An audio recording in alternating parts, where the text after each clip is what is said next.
¿Qué tal? Muy buenas noches de este viernes en el que se persigue el diálogo social para afrontar la actual crisis derivada de la invasión de Rusia en Ucrania. IFA acogió ayer el encuentro de empresarios de la comarca al que asistieron también el presidente de la COE y el presidente de la Generalitat, que reclamaron medidas para solicitar una bajada del incremento de los precios. Y el Partido Popular renueva su dirección. Los populares han presentado el equipo que dirigirá el partido en Elche, con el que Pablo Ruz quiere llegar a gobernar, aunque al margen de las siglas. Además, también han adelantado alguna de sus propuestas. Ingenieros municipales estudian los socavones de Porfirio Pascual. A la espera de tramitar los fondos europeos, el Ayuntamiento ha destinado un grupo de ingenieros a Porfirio Pascual para analizar la situación en el barrio, con el objetivo de solventar los socavones que se han abierto en los últimos días. En los deportes, en la previa del Elche-Valencia, Francisco asegura que el Elche se juega mucho y que sería fantástico ganar y sumar ya 35 puntos. El técnico franjiverde reconoce que el Valencia será un rival muy difícil que les exigirá al máximo.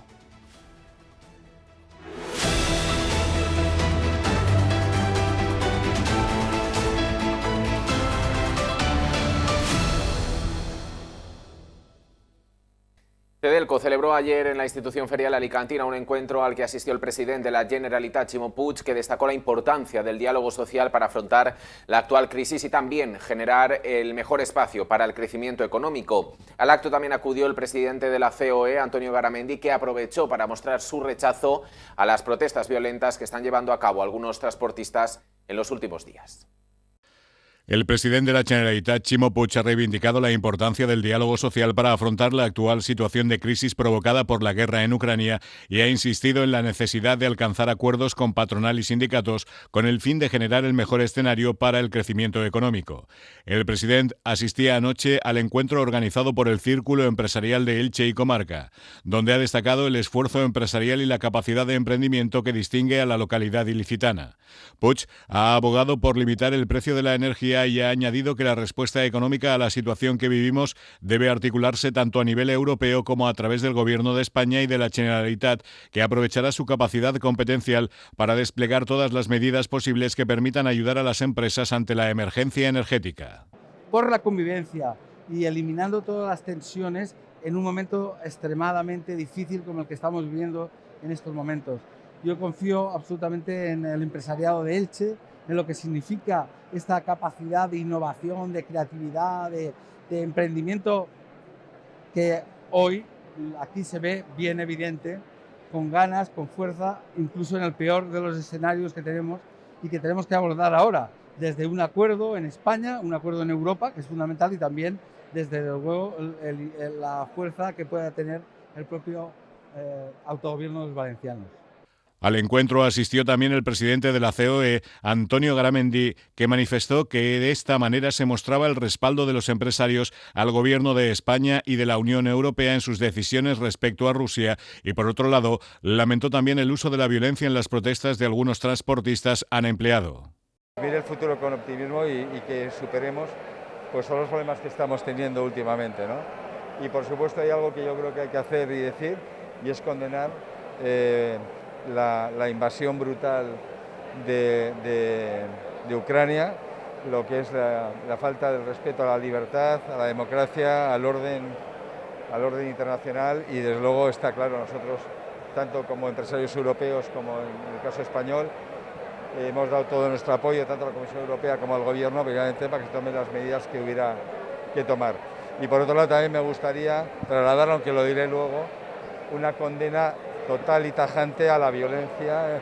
Está el derecho a los paros, pero también el derecho a trabajar. Y la verdad es que es de una irresponsabilidad con la situación en la que vivimos y además de una gravedad enorme la violencia que hemos vivido, que se está viviendo con respecto al transporte, porque, insisto, el derecho a no trabajar está y nosotros lo defendemos, pero por supuesto el derecho a trabajar también en libertad. Al evento también asistieron varios consellers, el presidente de la Diputación, Carlos Mazón, el alcalde de Elche, Carlos González, y otros representantes políticos y empresariales. En ese acto de Cedelco, Salvador Pérez Vázquez fue reconocido como nuevo presidente del Círculo Empresarial de Elche y Comarca. Su objetivo es desarrollar un proyecto que siga creando puntos de encuentro y que se adapte a las necesidades de los empresarios y las empresarias.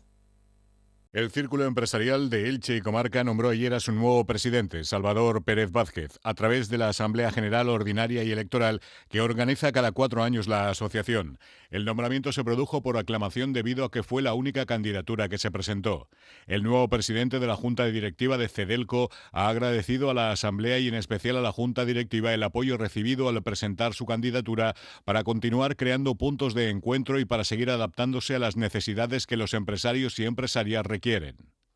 Pues bueno, el objetivo nuestro es siempre unir las fuerzas en todo el empresariado de Elche y Comarca y sobre todo en la provincia de Alicante y Valencia, pues unirnos, estar más unidos ante la situación que tenemos, porque la situación que hay, si me preguntas, no te la podía dibujar porque está tan incierta como la vida. Pero bueno, vamos a esperar que la situación todo se arregle. Si se paraliza un poco la cosa, los empresarios siempre sacamos fuerza de donde no hay. Por su parte, el hasta ahora presidente Joaquín Pérez ha aprovechado el acto para hacer balance de estos años desde la creación de la organización en 2018 hasta hoy en día. Joaquín también defendió el trabajo realizado por la asociación, con el que, según él, ha defendido los intereses de la zona y han logrado ser escuchados. Creo que Elche necesitaba esto, tener un Cedelco, porque al final es un poco para defender los empresarios, pero en definitiva los empresarios somos sociedad y ves para que la sociedad estemos mejor representados todos.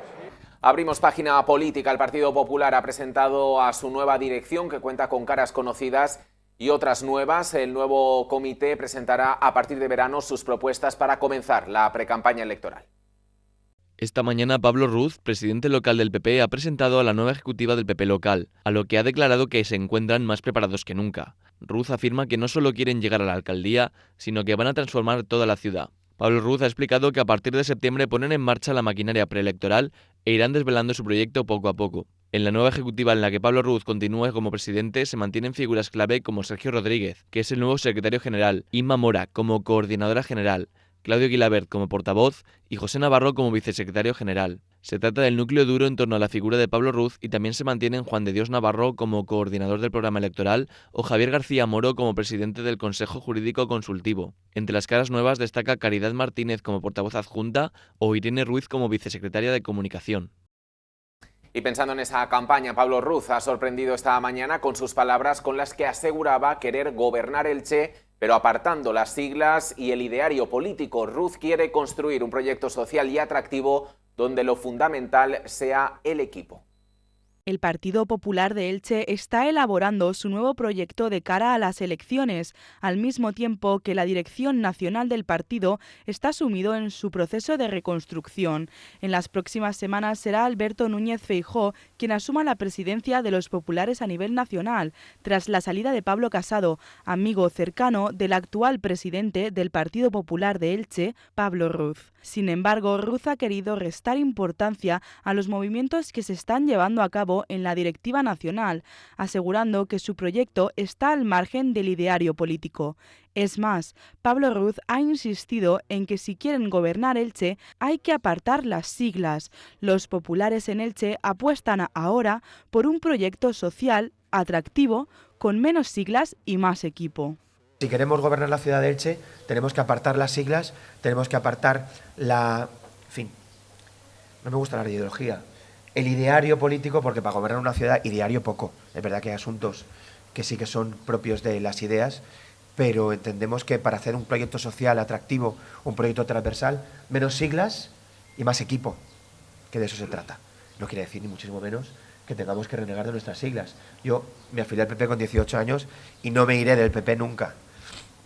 Pero es verdad que hay que ensanchar el proyecto y de eso se trata. Aún así, ha querido aclarar que no niega las siglas del Partido Popular, al que se afilió a los 18 años y del que ha asegurado que no se irá nunca, pero ha remarcado que su objetivo es ensanchar el partido para que sea un proyecto de personas y de ciudad, más allá de lo electoral. En este sentido, no pierde la esperanza de que votantes de otros partidos como Compromís, ha llegado a decir, puedan elegirles en las próximas elecciones por su defensa del patrimonio. Y sobre algunos asuntos de las últimas semanas, Pablo Ruz ha presentado su propuesta para el tramo urbano del Vinalopó. Más allá de la renaturalización que persigue Compromís, los populares proponen sustituir el hormigón con rocas de espigón. Nosotros creemos que hay una solución intermedia. Ayer lo comentábamos, lo desvelaremos, pero si queréis lo podemos contar ahora.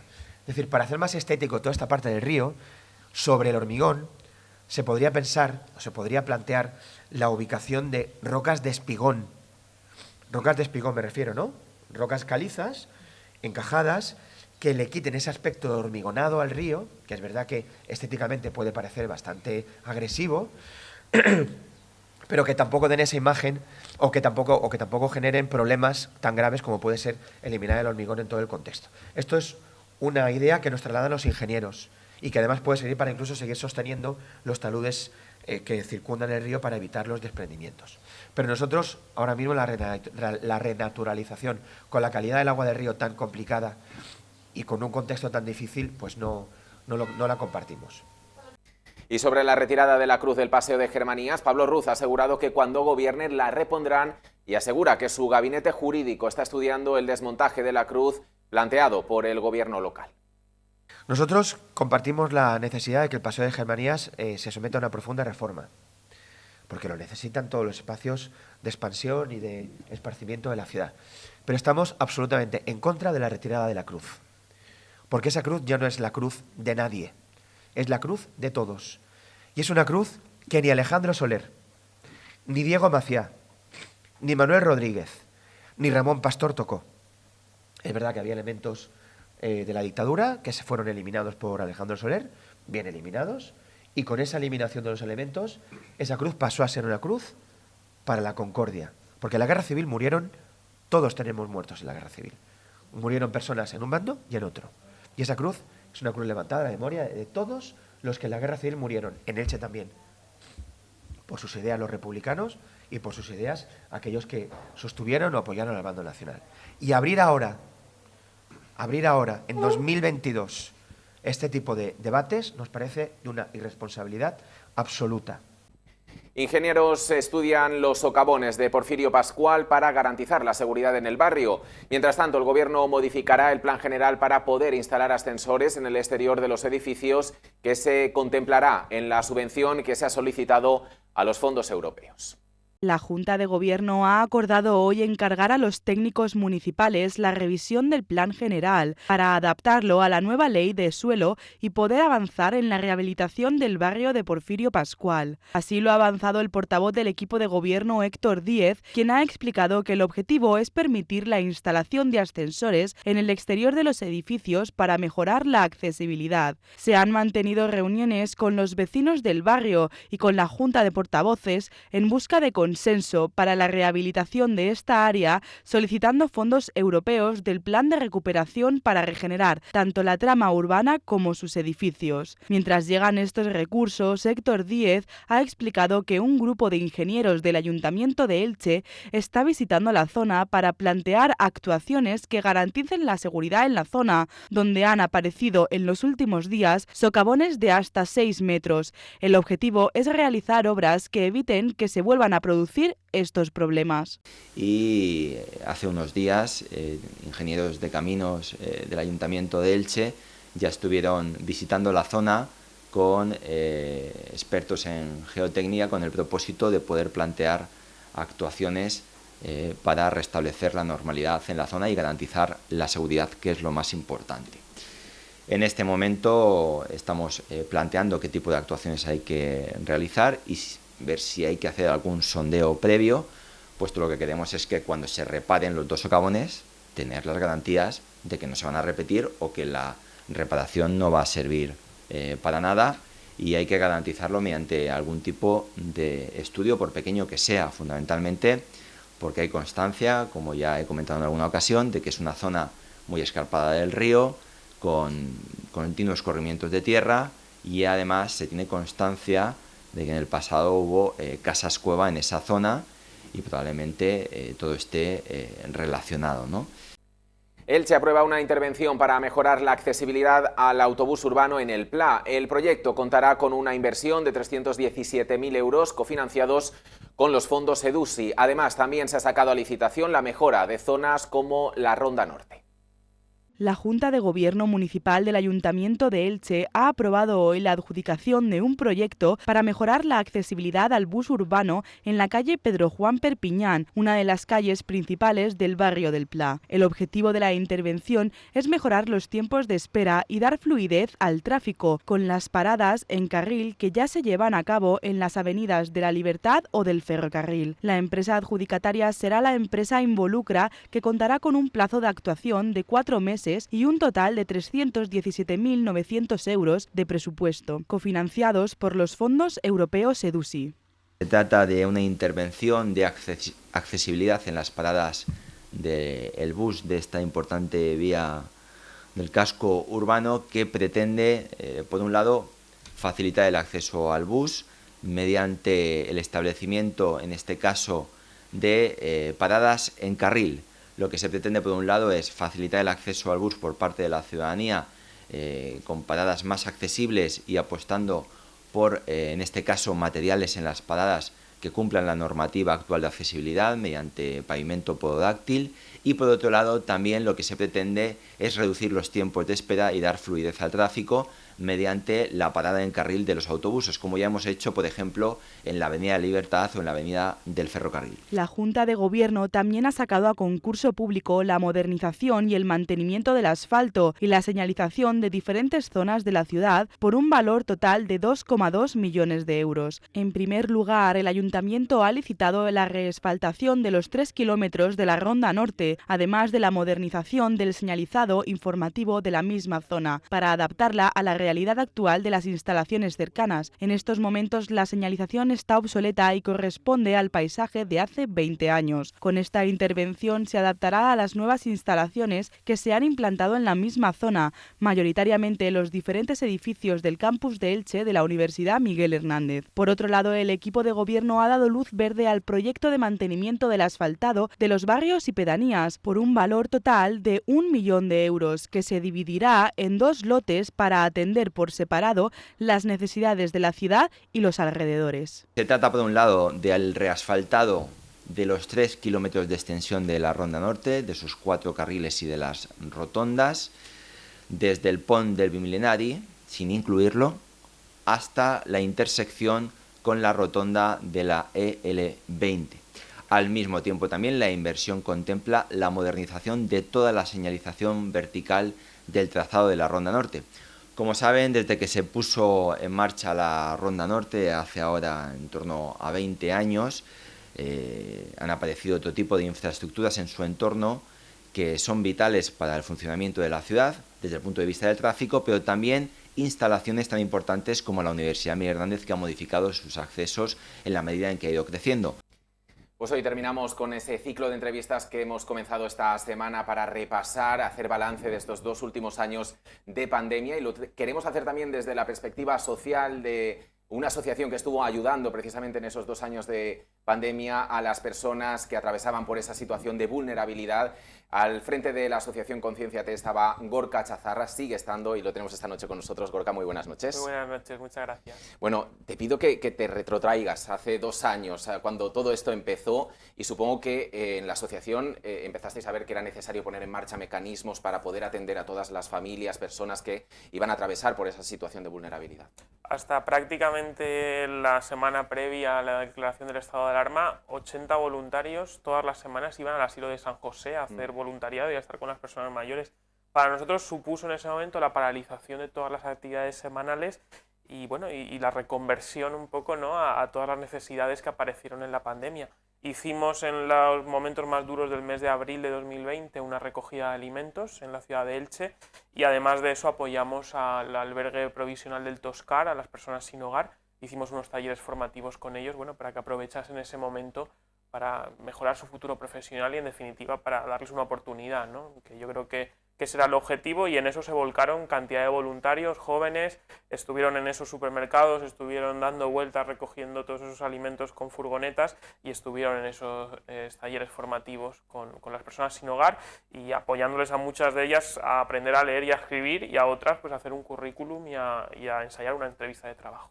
Y visto con la perspectiva que da el tiempo, yo creo que todas las personas que estuvimos trabajando en esos meses tan duros empezamos a ser conscientes de todas esas vivencias, tiempo pasado quizá en esta etapa, 2 años después. ¿Qué recuerdas de aquella etapa, de todo el trabajo que llevabais adelante? Yo creo que casi sin tiempo a pensar, ¿no?, en lo que estabais haciendo. Eran situaciones muy duras y eran momentos de muchísima incertidumbre. Yo recuerdo cuando la primera semana de abril fueron voluntarios a los supermercados, pues en ese momento lo aconsejable era llevar guantes, ¿no? Y las mascarillas era escaso encontrarlas, tenían que ser mascarillas higiénicas en su mayoría.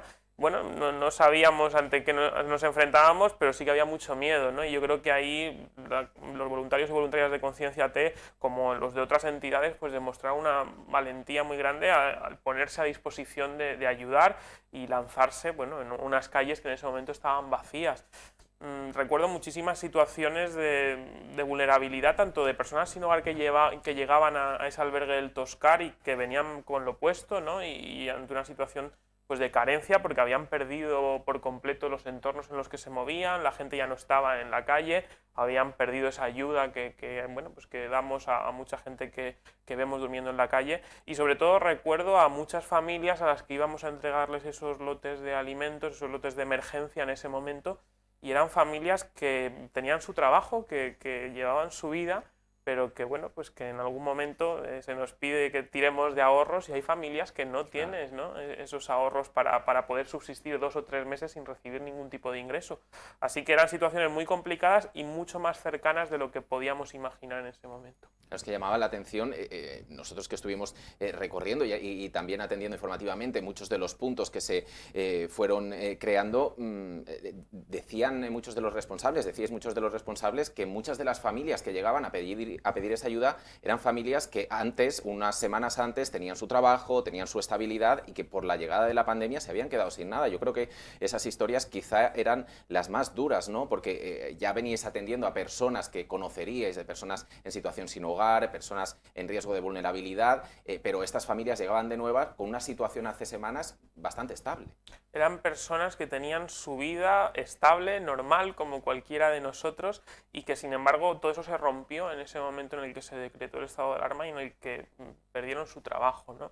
Yo recuerdo el caso de una madre que cuando le llevamos el lote de alimentos nos dijo que ella, hasta en las navidades pasadas, en enero, pues había estado colaborando en esa recogida de alimentos que hicimos en ese momento, antes de la pandemia, y que ahora, pues bueno, pues que de alguna manera nos dijo que nos lo devolvería, ¿no? O sea, que cuando recuperase su situación, pues volvería a colaborar con esa recogida de alimentos. Pero son esas personas que nunca imaginaban que se verían en esa situación y que se vieron, muchas de ellas, pues con cierta desconcierto, nos decían, bueno, es que nunca he tenido que ir a una oficina de servicios sociales, nunca he tenido que llamar para pedir una ayuda de alimentación, y es la primera vez que lo hago y no sé cómo hacerlo, ¿no? Bueno, pues ahí hubo mucha labor por parte de todas las entidades del ayuntamiento, pues de información y también de apoyo, porque eran familias que verdaderamente vivían una situación dramática.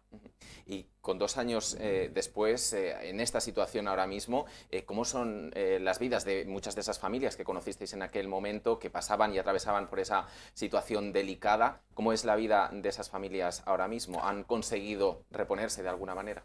Por suerte ha habido muchas que sí, que han podido recuperar su trabajo y que han rehecho su vida, ¿no? Y han podido salir de esa situación de emergencia social, pero hay muchísimas familias que no. Ese dispositivo de emergencia alimentaria que se inició en el confinamiento a día de hoy continúa. Desde noviembre del 2020 estábamos gestionando nosotros con más intensidad ese dispositivo, y solo en el año de 2021, es decir, hace muy poquitos meses, todo el año 2021 se derivaron 1000 familias de la ciudad de Elche a ese dispositivo. Cada semana pues recibimos 10, 20 casos de familias que están en esa situación de emergencia social, que van a acceder a una ayuda o a un vale de alimentos, pero que mientras tanto necesitan un apoyo urgente. No debemos pensar que esta crisis social ha terminado, ni muchísimo menos, sigue. Hay muchas familias que perdieron su trabajo, lo recuperaron, hay otras que no, que de ese ERTE pasaron al paro y que cuando se termina el paro pues se ven en esa situación de emergencia social. Entonces yo creo que pues esa solidaridad que hemos demostrado en tantos momentos, lo demostramos en el confinamiento, lo hemos demostrado de una manera extraordinaria con esta crisis de Ucrania hace muy poquitos días, pues creo que hay que mantenerla en el tiempo. Los voluntarios y voluntarias de Conciencia T están todo el año recogiendo alimentos, están todo el año atendiendo a esas familias que se nos van derivando, y yo creo que hay que pedirle a la población ilicitana que siga con esa generosidad y que siga apoyando, cada uno en la medida de sus posibilidades, desde una persona que puede dedicar 1 hora a la semana a hacer algo por su entorno, a una persona pues, que colabora en un determinado momento con un paquete de pañales que sin duda mucho bien hace. ¿Y cómo es la situación 2 años después de todas las personas que estuvisteis trabajando en esos momentos, de todos los voluntarios, tú al frente de la asociación? No sé si os habéis reunido para poder hacer un poco de balance. También hablábamos el lunes de la salud mental, lo que puede afectar también estar gestionando todas estas historias. ¿Cómo es vuestra situación en estos momentos 2 años después? Pues para Conciencia T yo creo que el confinamiento supuso un punto de inflexión, porque de alguna manera tuvimos que reinventar y replantear todo, ¿no? A raíz de ese confinamiento se puso en marcha el dispositivo de emergencia alimentaria, se puso en marcha la atención nocturna a personas sin hogar, que continuamos a día de hoy todas las semanas, se puso en marcha un refuerzo escolar con niños del barrio de Carrús, que también está de manera diaria. Hemos iniciado muchas actividades también a petición del Ayuntamiento de Elche para atender esas necesidades sociales que van surgiendo. Para lo que fue el equipo de voluntarios que estuvimos ahí en ese momento, yo creo que nos cambió, creo que a todos nos ha cambiado de alguna manera esos meses, ¿no? Nos han hecho quizá pues, más humanos, más empáticos, pero sobre todo nos han hecho desarrollar quizá una capacidad de superación y una capacidad de ver los obstáculos de otra manera, ¿no? Cuando vemos ahora estas crisis que van surgiendo, pues bueno, quizá ya no lo planteamos como, en fin, vaya que desastre, sino que sí, es un desastre, pero vamos a ver qué podemos hacer por ayudar, ¿no? Y creo que esa capacidad de reacción que desarrollamos en ese momento la seguimos manteniendo a día de hoy, y sin duda, bueno, pues son los momentos difíciles los que hacen a los equipos fuertes, ¿no? Y yo creo que a todos nos ha hecho fuertes en nuestro entorno pues esa situación, y hemos sabido apoyarnos unos en otros para salir y para sostener también a muchísimas personas. En esta semana que estamos haciendo este repaso, estos 2 años, también con las personas que han pasado por aquí, por el plató, hemos querido hacer una lectura, dentro de lo que cabe, una lectura positiva de lo que han sido estos 2 años. ¿Qué sacas tú como positivo? Aparte de, supongo, esa ola de solidaridad de la que hablabas hace unos minutos, ¿qué sacas de positivo de esta pandemia? Pues yo saco de positivo el saber mirar a la persona que tenemos al lado, ¿no? El saber, bueno, pues plantear las cosas de una manera distinta, ¿no? Nunca sabemos cuál es la situación que nuestro vecino, que nuestra vecina puede estar viviendo, y quizá no nos paramos tampoco a pensarlo, ¿no? En nuestro día a día. Yo creo que esa capacidad de empatizar con la situación de otras personas, de preocuparnos por la persona que tenemos al lado, pues sin duda es algo que hemos aprendido de la pandemia y que creo que debemos mantener en el tiempo, ¿no? Yo siempre repito una frase cuando estamos en las presentaciones en los institutos bueno, que es muy conocida, ¿no? Y es que lo más importante es que lo más importante sea lo más importante, ¿no? Y que pongamos en el lugar más importante a lo que consideramos más importante, que yo creo que son las personas. Y esa es la gran enseñanza de esta pandemia, de este momento, y creo que debemos mantenerla siempre. Eso te iba a decir, no sé si ese lema se nos ha ido olvidando conforme hemos ido saliendo de esta pandemia o teniendo una situación con un poquito más de normalidad. Bueno, yo creo que el hecho de ver a jóvenes estudiantes que están preparando selectividad, que están estudiando su carrera y que deciden dedicar unas horas a la semana a hacer algo por los demás, deciden estar repartiendo cenas calientes una noche de lluvia como es esta semana a personas sin hogar, o están en una entidad apoyando a personas con discapacidad, bueno, pues que estén esos voluntarios ahí y que se esté haciendo esa labor, lo que significa es que hace falta, ¿no? Porque todos en Conciencia T somos voluntarios, nos dedicamos altruistamente a esto y lo hacemos porque ahí hay una necesidad social. Entonces yo creo que esa sensibilidad debemos tenerla, y cuando vemos un peto de voluntario o voluntaria, pues saber que ahí está pasando algo, que ahí hay una situación de exclusión social y que nos debe preocupar a todos, ¿no? Nos debe bueno, pues hacer de alguna manera ese clamor, ¿no? De decir, este tema hay que solucionarlo y tenemos que centrarnos en las personas más que en otras circunstancias. Gorka Chazarra, te agradezco que hayas estado esta noche con nosotros, te agradezco todo el trabajo que hacéis desde la asociación, que ha sido muy importante durante la pandemia y lo está siendo en esta crisis por la invasión de Rusia en Ucrania. Muchísimas gracias por darnos altavoz. Gracias.